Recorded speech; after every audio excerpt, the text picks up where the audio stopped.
Tudo bem, pessoal? Começamos agora a nossa última aula sobre o Barroco e vamos nos concentrar nos exercícios. Como nós trabalhamos com duas apostilas, eu fiz uma reunião dos exercícios das duas apostilas e nós vamos comentar todos eles e passar a resposta para vocês. Nós vamos estudar do módulo 3 até o módulo 6. Na verdade, 4, 5 e 6, em Paraíso e Guaxupé, e Areado e Varginha, os módulos 3 e 4. Nós temos aqui as páginas indicadas, vocês poderão dar uma olhadinha logo em seguida. Vamos logo para a questão número 1. É um texto do Gregório de Matos, um soneto de forma clássica, 4-4-3-3, decassílabo, rimado. E este soneto é dos mais comuns, como nós já comentamos, nos vestibulares. E ele fala exatamente sobre a passagem do tempo. É um soneto, uma poesia reflexivo-filosófica. Chama-se A Instabilidade das Coisas do Mundo. Vamos lendo e comentando. Nasce o sol e não dura mais que um dia. Depois da luz se segue a noite escura. Em tristes sombras morre a formosura, em contínuas tristezas a alegria. Nós temos aí 4 antíteses, né? Então, nascer e não durar, luz e noite escura, triste sombra e formosura, triste sombra nesse caso é feiura, contínuas tristezas e alegria. Então nós temos antíteses e, na verdade, como já estudamos, paradoxos, mas de maneira geral são elementos contraditórios, são os dualismos próprios do Barroco. O poeta continua dizendo, na segunda estrofe: porém se acaba o sol porque nascia. Se é tão formosa a luz, por que não dura? Como a beleza assim se transfigura? Como o gosto da pena assim se fia? Ou seja, como o prazer confia na dor. Na segunda estrofe, então, ele se revolta contra essa instabilidade, essa transitoriedade das coisas do mundo. Mas, nos 2 tercetos, ele acaba aceitando essa condição própria da realidade. Diz ele: mas no sol e na luz falta firmeza. Na formosura não se dê constância e na alegria sinta-se tristeza. Começa o mundo, enfim, pela ignorância, e tem qualquer dos bens por natureza a firmeza somente na inconstância. Como já comentamos numa aula anterior, a ideia central do soneto é dizer que a única coisa firme, certa na nossa vida é que tudo passa, tudo é inconstante. E essa questão da FATEC pergunta o seguinte: sobre as características barrocas presentes no texto, considere as afirmações abaixo. Primeira, há nele um jogo simétrico de contrastes, expresso por pares antagônicos, como dia e noite, luz e sombra, alegria e tristeza, que compõem antíteses. Sim, é verdade. 2. O soneto é oitocentista. O Barroco é dos anos 1800, pessoal. Na verdade, o Barroco é dos anos 1600. O Barroco é seiscentista. O arcadismo é setecentista. Então aqui já é uma questão que está errada. Nem vamos ler o restante. Não é oitocentismo, oitocentista. É seiscentismo. O Barroco é dos anos 1600. O Gregório de Matos morreu em 1695 ou 96. Padre Vieira morreu 1 ou 2 anos depois. Então, dos anos 1600. 3. O tema do eterno combate entre elementos mundanos e forças sagradas é indicado por ignorância do mundo e qualquer dos bens de um lado e por constância, alegria e firmeza do outro. Pessoal, o assunto central do texto, o tema do texto, é o combate entre elementos do mundo e as forças sagradas? Não. também está errado. Portanto, só a número 1 está correta. E a resposta, então, é a letra A. Letra A, somente a 1 está correta. Texto para o teste 2. Nós temos aqui um trechinho, pessoal, que é tirado do Sermão do Rosário, do Padre Vieira, que nós já comentamos. E fica evidente nesse texto, além das antíteses, o conceptismo. Ele procura conceituar nesse texto quem é o senhor, quem é o escravo. Vamos ler o texto e fazer uma análise. Os senhores poucos, os escravos muitos. Os senhores rompendo galas, os escravos despidos e nus. Os senhores banqueteando, os escravos perecendo à fome. Os senhores tratando-os como brutos e os escravos adorando-os e temendo-os como deuses. Os senhores em pé, apontando para o açoite como estátuas de soberba e tirania, e os escravos prostrados com as mãos atadas atrás, como imagens vilíssimas da servidão e espetáculo de extrema miséria. A antítese, sim, né? Senhor, escravo, pouco, muito, isso é verdade. Vocês notaram também que nós temos uma estrutura paralelística, ou seja, as orações elas são escritas em paralelo. Os senhores poucos, os escravos, os senhores poucos, os escravos. É a estrutura paralelística, né? Paralelismo sintático. Nós temos também a repetição de determinadas palavras no início das orações. O senhor, o escravo, o senhor, o escravo, o senhor, o escravo. Que nome se dá a isso? Anáfora. Anáfora é a repetição de uma palavra no início de uma oração ou de um verso. E tem uma função, evidentemente. A função é deixar o espectador, o interlocutor, atordoado.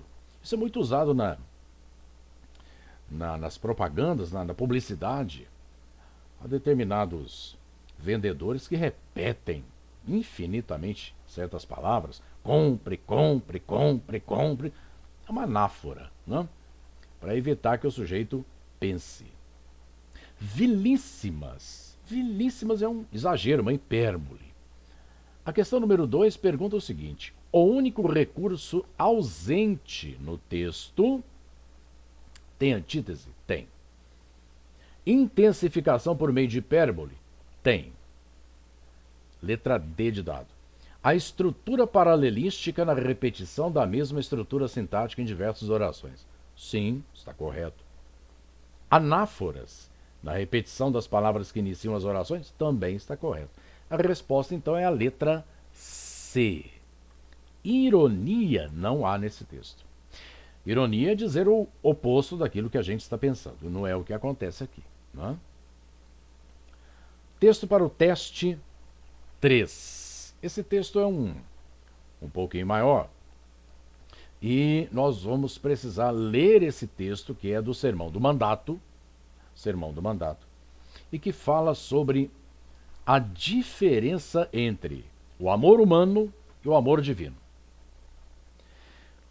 O homem frequente ama para ser amado.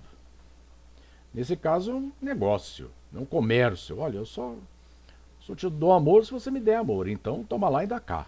É o famoso toma lá e dá cá, né? Uma inversão horrorosa do princípio de São Francisco, né?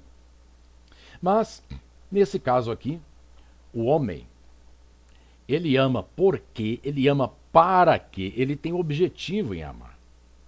Jesus não. Jesus não amou para ser amado. É um amor incondicional. Vamos à leitura do texto. Tão inteiramente conhecia Cristo a Judas, como a Pedro e aos demais.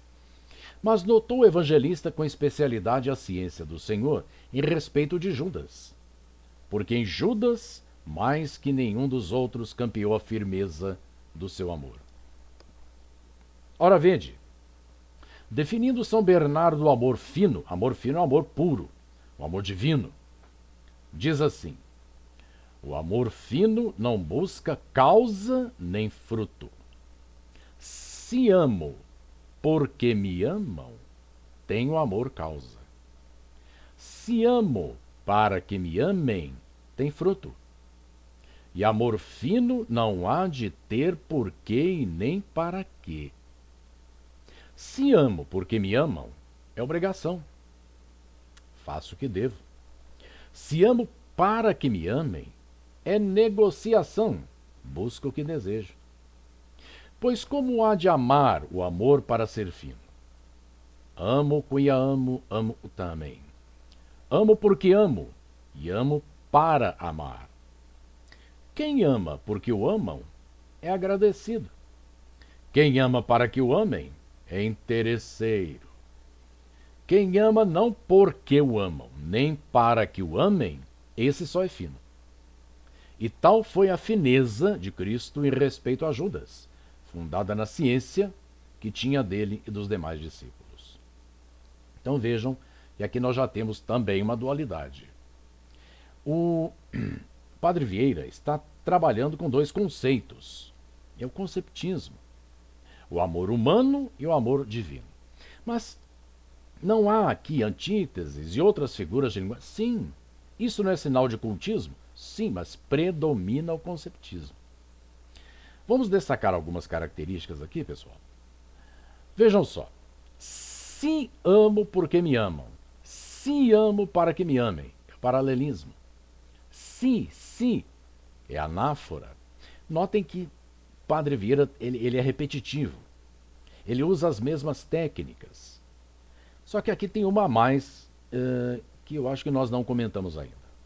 Vejam que ele faz uma pergunta, pois como há de amar o amor para ser fino? Ele faz a pergunta e ele mesmo dá a resposta. É a chamada pergunta retórica. Isso, no barroco, chama-se método parenético. Método parenético é a arte de fazer uma pergunta e dar a resposta. O professor usa muito isso, né? Professor de matemática, o RID dando aula. Se x é tanto e y é tanto, logo z é... E ele mesmo dá a resposta. Então é o método parenético. Vamos à questão número 3, que pergunta o seguinte. Indique a alternativa incorreta sobre o texto. Nós vamos direto à resposta e comentá-la, senão a gente leva muito tempo. Mas as outras são absurdas. Incorreta. Mesmo que haja uma causa e um efeito, o amor é um sentimento fino. O amor é um sentimento divino. Não é. Sentimento divino, sentimento cristão, sentimento do Cristo, perdão, é aquele sentimento em que ele amou não para que o amassem e não porque o amavam. Então, resposta, a letra E. Próxima questão, agora da página 39, texto para os testes 1 e 2. Pessoal, esse texto é muito interessante. Ele é retirado do sermão da quarta-feira de cinzas. Ora, o que o cristão, o católico, faz na quarta-feira de cinzas?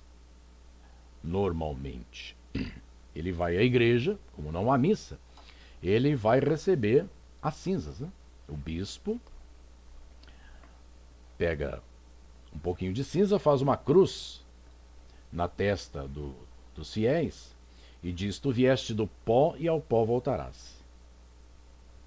Aliás, dizem as más línguas que os colombianos ajudam bastante nesse quesito, mas deixa essa parte para lá. O texto aqui vai trabalhar exatamente a partir desse trechinho do Evangelho.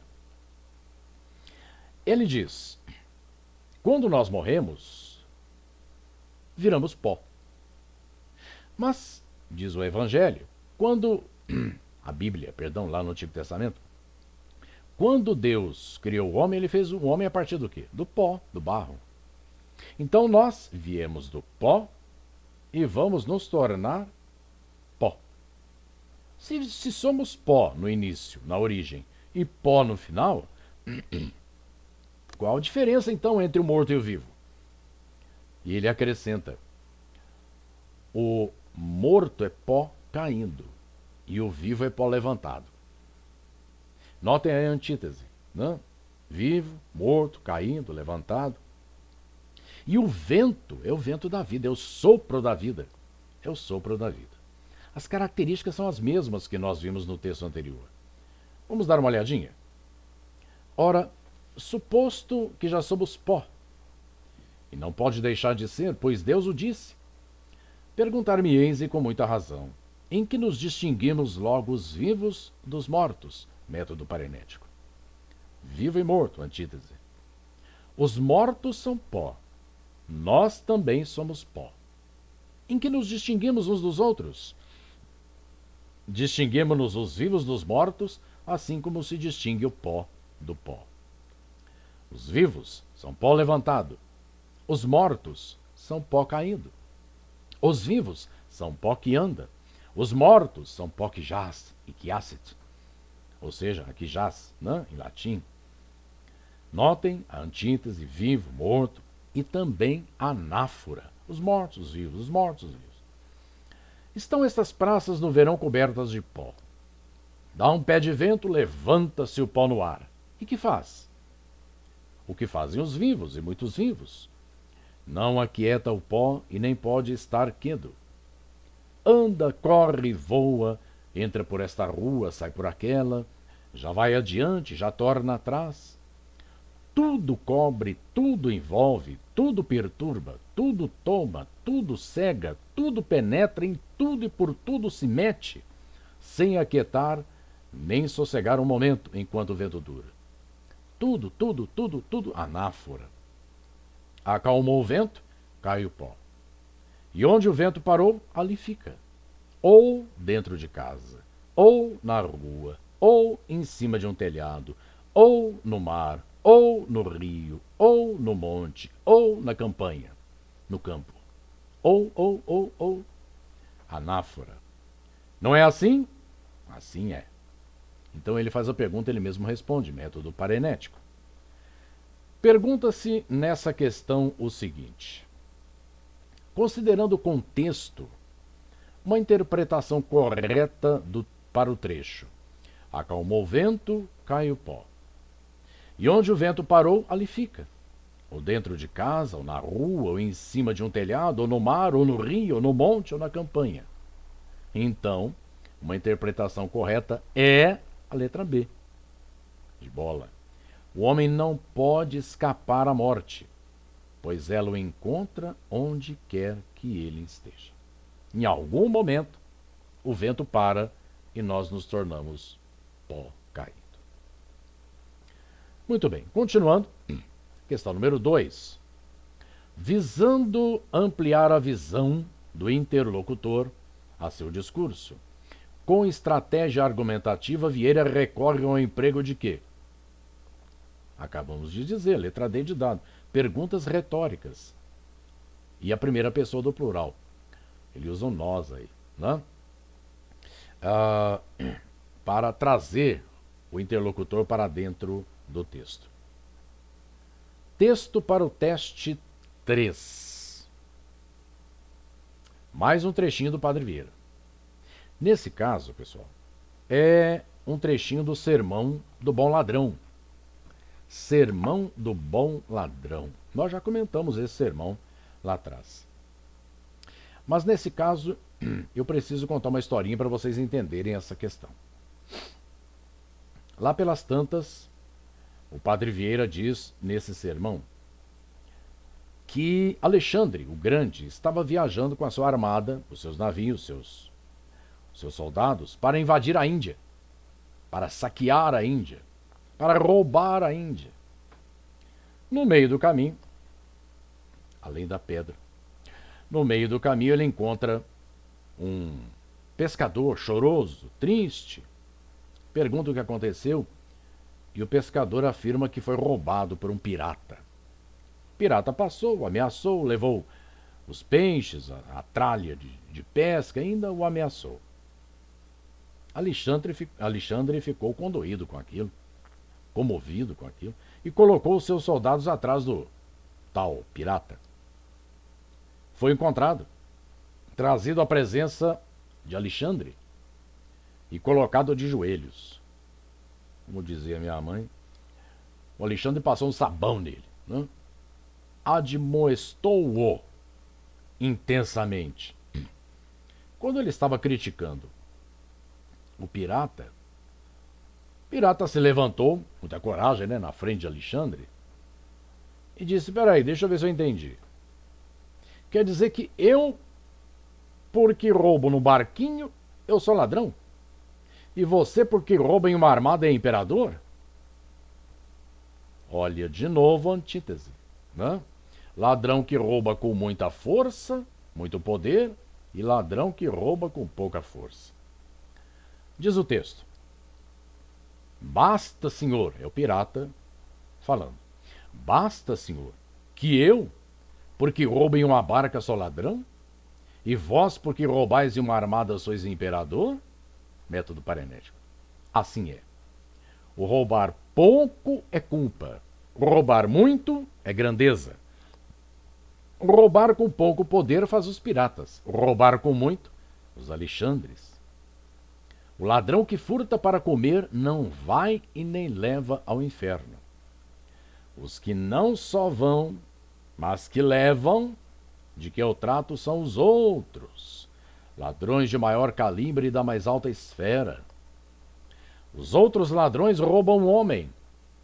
Estes roubam cidades e reinos. Os outros furtam debaixo do seu risco. Estes sem temor e nem perigo. Os outros, se furtam, são enforcados. Estes furtam e enforcam. Pessoal, eu vou ler essa questão toda porque ela é um resumo dessas características que falamos sobre o Padre Vieira. Assinale a alternativa que contém a característica ou recurso que não possa ser relacionado ao texto transcrito. Estrutura paralelística constituída por uma sucessão de anáforas. Porque roubo, porque roubais, roubar pouco, roubar muito, roubar com pouco, roubar com muito, os outros ladrões, estes ladrões. Correto. Pares antitéticos, tais como ladrão, imperador, pouco, muito, culpa, grandeza, são enforcados, enforcam, entre outras construções similares. Sim. Presença de elipses, omissões. E se essa omissão de uma palavra, se refere a uma palavra que já foi citada, chama-se zeugma. Né?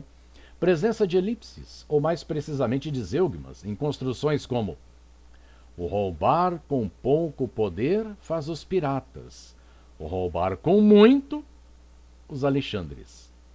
Houve a omissão de roubar com muito poder faz. Sim, então nós temos aí uma elipse, né? Ou mais especificamente, zeugma. Predominância do aspecto cultisto-gongórico. Não. Nesse caso, há predominância do conceptismo. Quem é o ladrão que rouba pouco? Quem é o ladrão que rouba muito? Quem é o ladrão que rouba com pouco poder e o ladrão que rouba com muito poder? Um é um pirata, o outro é um Alexandre. Então, na verdade, o texto tem essa predominância dos conceitos. Então, a resposta é a letra D. Mas eu gostaria de ler a letra E para fazer essa comparação.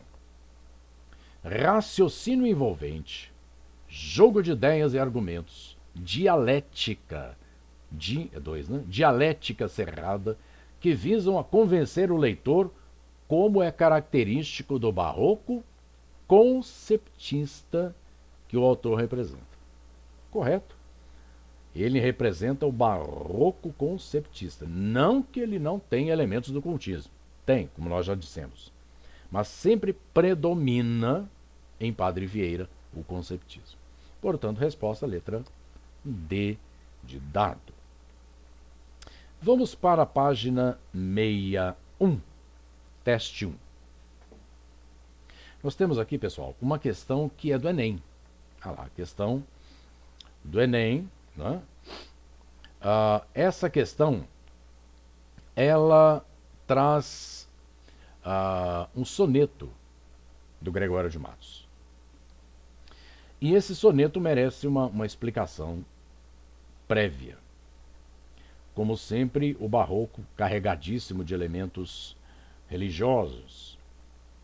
Este soneto faz uma referência à Páscoa, a Páscoa dos judeus. Pasquê, em hebraico, significa passagem, como todo mundo já sabe.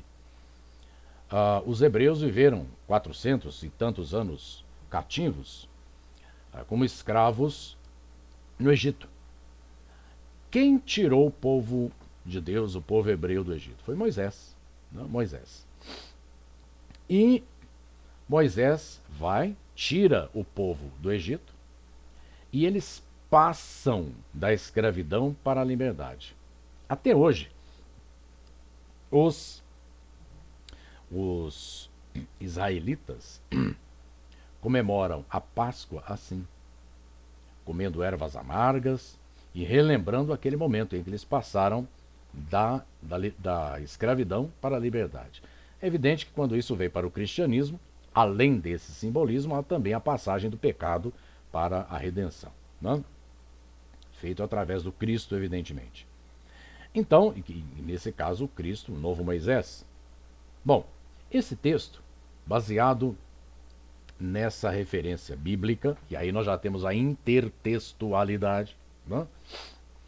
Diz o seguinte, que o rei de Portugal enviou para a Bahia, para a cidade do Salvador, enviou para a Bahia um novo governador, como se fosse Moisés, para salvar o povo baiano de um tirano que estava governando o estado. Diz o texto, quando Deus redimiu da tirania, da mão do faraó endurecido, povo hebreu amado e esclarecido, Páscoa ficou da redenção o dia. Páscoa de flores, dia de alegria, aquele povo foi tão afligido, o dia em que por Deus foi redimido, ergo sois vós, Senhor Deus da Bahia.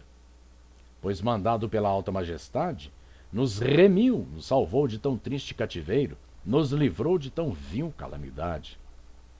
Quem pode ser senão um verdadeiro Deus, que veio extirpar, retirar desta cidade o faraó do povo brasileiro? Então, o governador que agia como se fosse um tirano, não é? Muito bem. A pergunta é a seguinte. Com uma elaboração de linguagem e uma visão de mundo que apresentam princípios barrocos, o soneto de Gregório de Matos apresenta temática expressa por, a letra C, crítica velada à forma de governo vigente, ou seja, a tirania. Próxima. Texto para o teste 2. Trechinho de um soneto de Gregório de Matos. É um soneto de inspiração religiosa, soneto da poesia sacra, em que ele diz assim, pequei, Senhor, diante do crucifixo, ele diz, pequei, Senhor, mas não porque hei pecado da vossa alta piedade me despido. Ou seja, meu Jesus, eu pequei, mas não é por isso que eu vou me afastar do Senhor. Porque quanto mais tenho delinquido, pecado, vos tenho a perdoar mais empenhado. Aí vem a malandragem do Gregório de Matos.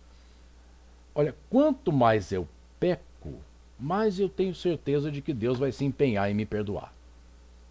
Porque Deus sempre vai atrás da ovelha desgarrada, né? Bom, a pergunta é, na estrofe o poeta faz o quê? A letra D. Confessa-se pecador e expressa a convicção de que será abençoado com a graça divina. Claro, ele mesmo organizou o texto para se perdoar, não?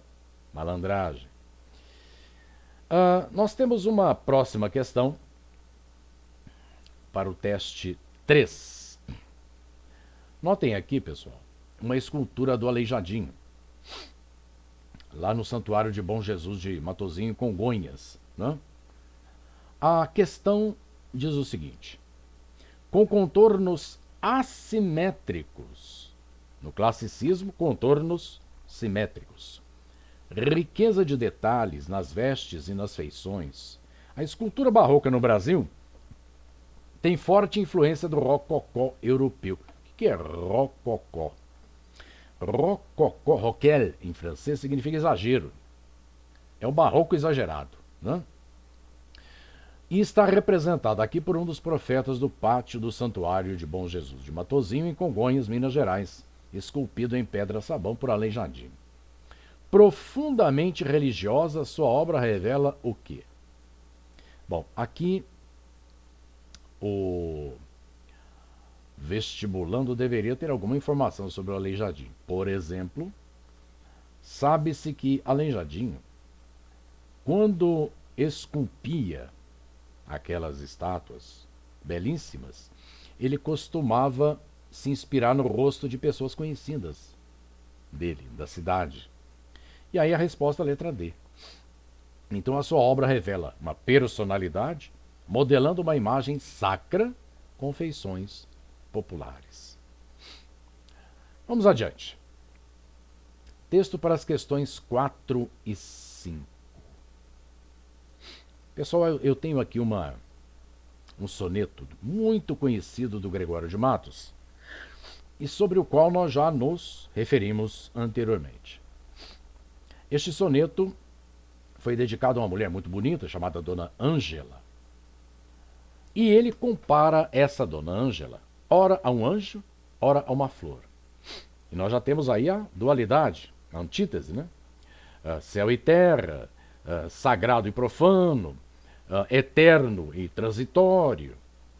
E ele vai aproximando essas duas ideias, do anjo e da flor, na Dona Ângela, de maneira que essas ideias opostas se fundem na Dona Ângela. Ou seja, ela é um elemento contraditório, como nós vamos ver no final. Vejam só. Anjo no nome, angélica na cara. Isso é ser flor e anjo juntamente. Ser angélica flor e anjo florente, em quem senão em vós se uniformara? Quem veria uma flor que a não cortara de verde pé, de rama florescente?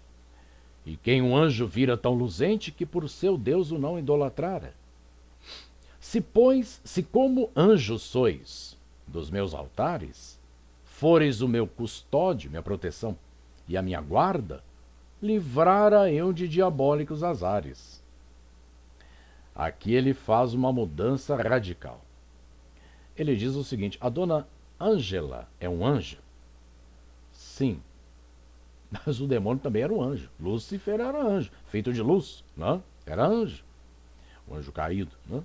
E lá no final ele diz: tudo bem, ele é um anjo que me tenta e não me guarda. Não é anjo da guarda, é um anjo que tenta.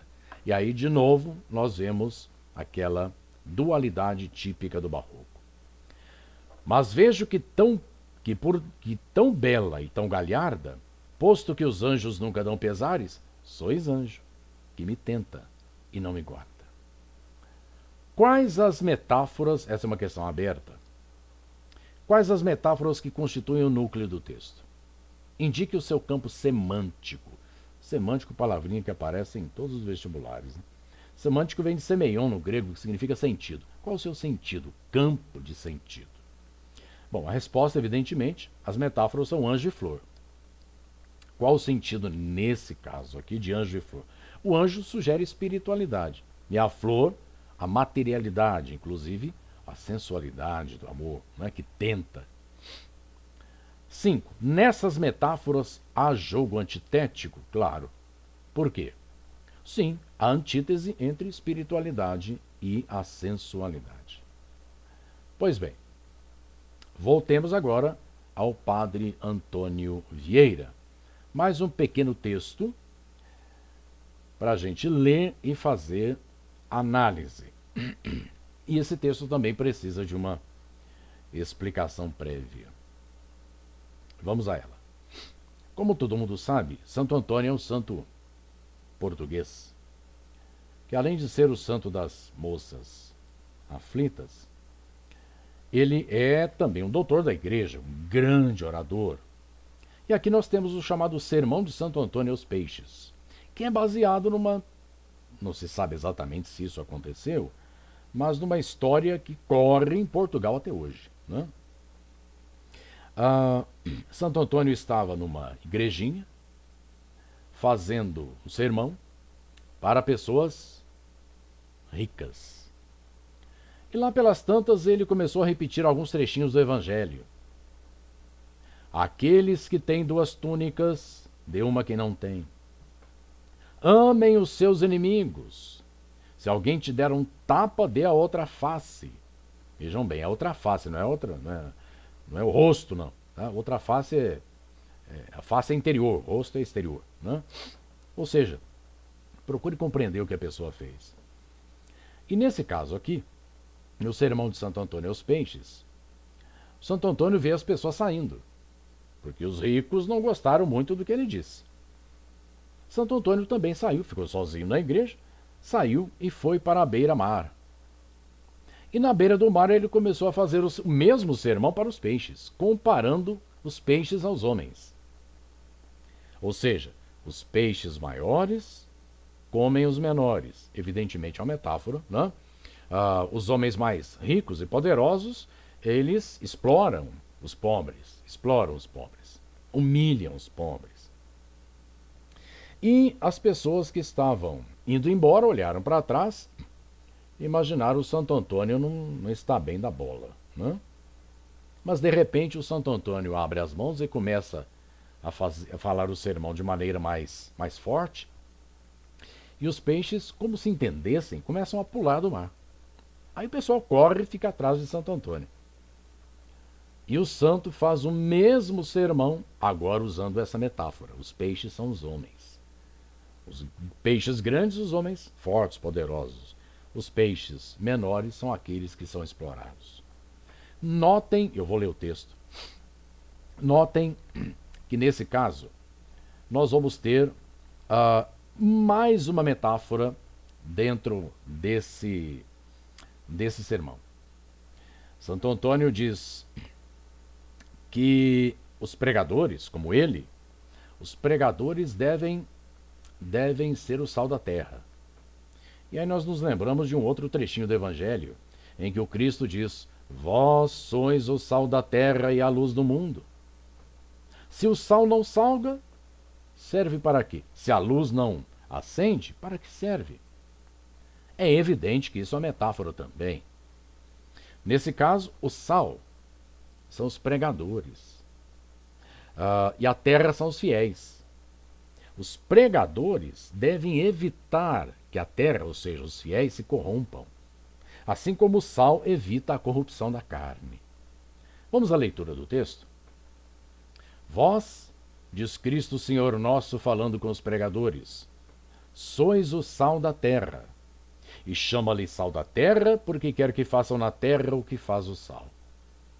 O efeito do sal é impedir a corrupção.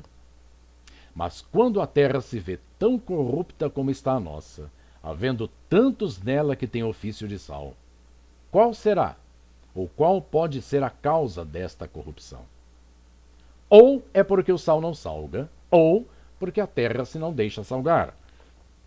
Ou é porque o sal não salga e os pregadores não pregam a verdadeira doutrina. Ou porque a terra se não deixa salgar e os ouvintes, sendo verdadeira doutrina que lhes dão, a não querem receber. Ou é porque o sal não salga e os pregadores dizem uma coisa e fazem outra. Ou porque a terra se não deixa salgar e os ouvintes querem antes imitar o que eles fazem que fazer o que dizem. Ou é porque o sal não salga e os pregadores se pregam a si e não a Cristo. Ou porque a terra se não deixa salgar e os ouvintes, em vez de servir a Cristo, servem a seus apetites. Não é isso tudo verdade? Ainda mal. Aqui ele pega um lugar comum e inverte, né? Ainda bem, ainda mal. Notaram as mesmas características? Ou é anáfora.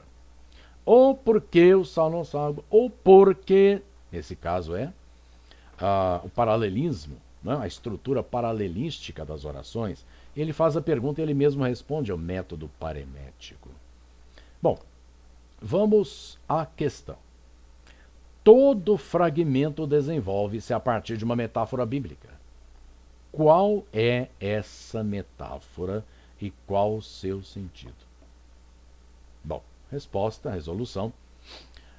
A metáfora vós sois o sal da terra. Ela significa que os pregadores devem evitar a corrupção da sociedade para a qual pregam, assim como o sal evita a corrupção, a degradação, o estrago da terra, da carne. Né? 7. O excerto transcrito é o início do sermão de Santo Antônio aos Peixes, escrito por Antônio Vieira, Padre Antônio Vieira, que se imortalizou pela coerência lógica de seus textos, além de suas qualidades literárias. O texto trabalha fundamentalmente com duas metáforas, o sal e a terra, que representam respectivamente os pregadores, aqueles que deveriam propagar a palavra de Cristo, e os ouvintes, aqueles que deveriam ser convertidos. O tema central do texto é a reflexão sobre as possíveis causas da ineficiência dos pregadores. Para tanto, o autor levanta algumas hipóteses. Tendo isso em vista, considere as seguintes afirmativas. Primeiro, os pregadores não pregam o que deveriam pregar. É verdade. Os ouvintes recusam-se a aceitar o que os pregadores pregam.